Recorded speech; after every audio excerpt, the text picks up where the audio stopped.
نحمدہ و نصلی علی رسولہ الکریم اما بعد اعوذ باللہ من الشیطان الرجیم ورضوان من اللہ اکبر۔ اللہ تعالیٰ کے کچھ برگزیدہ بندے ہیں جو انبیاء ہیں نہ شہداء، لیکن قیامت کے دن اللہ تعالیٰ ان کو جو مرتبہ عطا فرمائے گا اس پہ انبیاء اور شہداء بھی رشک کریں گے۔ صحابہ نے عرض کیا یا رسول اللہ صلی اللہ علیہ وسلم یہ کون لوگ ہوں گے؟ نبی صلی اللہ علیہ وسلم نے فرمایا کہ وہ ایسے لوگ ہیں جن کی باہمی محبت صرف اللہ کی خاطر ہوتی ہے، نہ کسی رشتہ داری کی وجہ سے اور نہ مالی لین دین کی وجہ سے، یعنی کہ ان کا آپس میں ملنا، آپس میں میل جول رکھنا، ان کا باہمی تعلق واسطہ کسی دنیاوی غرض سے نہیں ہوتا، بلکہ صرف اللہ کی رضا کی خاطر ایک دوسرے سے تعلق خاطر رکھتے ہیں۔ تو اللہ کی قسم ان کے چہرے پر نور ہوں گے، اور وہ نور پر ہوں گے، اور انہیں کوئی خوف نہیں ہوگا جب دیگر لوگ خوف زدہ ہوں گے، یعنی آخرت کی گھڑیوں میں۔ نبی صلی اللہ علیہ وسلم فرماتے ہیں، حضرت ابو ہریرہ رضی اللہ تعالیٰ عنہ اس حدیث کے راوی ہیں اور امام بخاری نے اس حدیث کو روایت کیا ہے کہ اللہ تعالیٰ فرماتا ہے، یہ چونکہ حدیث قدسی ہے تو اللہ تعالیٰ فرماتا ہے کہ میرا بندہ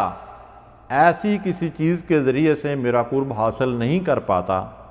جو مجھے فرائض سے زیادہ محبوب ہو، یعنی اللہ تعالیٰ کو سب سے زیادہ بندے سے جو چیز مطلوب ہے وہ کیا ہے؟ وہ فرائض جو اللہ نے بندوں پر عائد کیے، ان کے ذریعے سے بندہ اللہ تبارک و تعالیٰ کا قرب حاصل کرتا ہے۔ یعنی کوئی آدمی اگر فرائض کو چھوڑ کر نوافل کا اہتمام کرے تو اللہ تعالیٰ ان کو قبول نہیں کرتا۔ تو اللہ فرماتے ہیں کہ سب سے زیادہ جو پسندیدہ عمل ہے وہ فرائض کی پابندی ہے۔ اس کے بعد اللہ فرماتے ہیں کہ میرا بندہ پھر فرائض کے بعد نوافل کے ذریعے سے برابر میرا قرب حاصل کرتا رہتا ہے، یہاں تک کہ میں اس سے محبت کرنے لگتا ہوں۔ اللہ پھر اس بندے سے محبت کرنے لگتا ہے، اور جب میں اس سے محبت کرتا ہوں تو اس کا کان بن جاتا ہوں جس سے وہ سنتا ہے، اس کی آنکھ بن جاتا ہوں جس سے وہ دیکھتا ہے، اس کا ہاتھ بن جاتا ہوں جس سے وہ پکڑتا ہے، اور اس کا پاؤں بن جاتا ہوں جس سے وہ چلتا ہے۔ پھر اگر وہ بندہ مجھ سے سوال کرتا ہے تو میں اسے ضرور دیتا ہوں، اور اگر میری پناہ مانگتا ہے تو میں اس کو پناہ دیتا ہوں، اور میں نے جو کام کرنا ہوتا ہے اس میں کبھی متردد نہیں ہوتا۔ کون کہہ رہا ہے؟ اللہ رب العالمین۔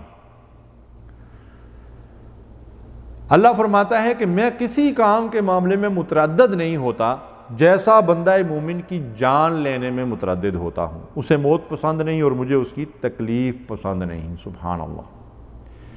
یعنی ناظرین کرام، اس حدیث مبارکہ پہ غور کیجئے کہ اس میں ہمیں کیا پیغام ملا ہے کہ ہم اگر فرائض کی پابندی کریں، جتنے بھی فرض اللہ تعالیٰ نے ہم پر عائد کیے ہیں ان کا اہتمام کریں، اور اس کے بعد نوافل کے ذریعے سے اللہ تعالیٰ کا قرب حاصل کریں، تو اللہ تبارک و تعالیٰ کی معیت ہمیں یوں حاصل ہو جائے گی کہ ہم اللہ کے احکامات کے مکمل طور پر مطیع و فرمانبردار بن جائیں گے۔ یہ بندے کا ہاتھ اللہ کا ہاتھ بن جانا، اس کا پاؤں اللہ کا پاؤں بن جانا، یا اللہ تبارک و تعالیٰ فرماتا ہے کہ میں اس کا ہاتھ پاؤں بن جاتا ہوں، اس کی آنکھ بن جاتا ہوں، اس کا کان بن جاتا ہوں، اس کا مطلب کیا ہے؟ کہ وہ بندہ مومن پھر اپنی آنکھ سے وہی چیز دیکھتا ہے جس کو اللہ پسند کرتا ہے، اپنی کان سے انہی آوازوں کو سنتا ہے جس کو اللہ پسند کرتا ہے، جس سے اللہ راضی اور خوش ہوتا ہے۔ اس کے ہاتھ اسی چیز کی طرف بڑھتے ہیں جن کو اللہ پسند کرتا ہے، جن سے اللہ خوش ہوتا ہے۔ اس کے پاؤں اسی طرف بڑھتے ہیں اور اٹھتے ہیں جن سے اللہ راضی اور خوش ہوتا ہے۔ یہ مقام جب بندہ مومن کا حاصل ہوتا ہے تو وہ اللہ کے محبوب بندوں میں شامل ہو جاتا ہے۔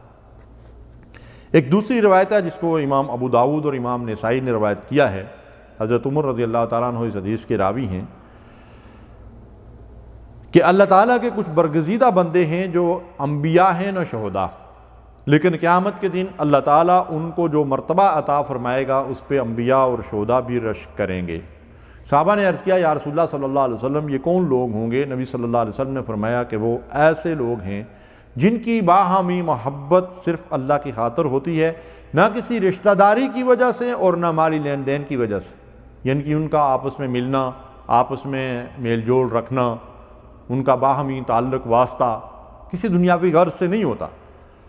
بلکہ صرف اللہ کی رضا کی خاطر ایک دوسرے سے تعلق خاطر رکھتے ہیں۔ تو اللہ کی قسم ان کے چہرے پر نور ہوں گے،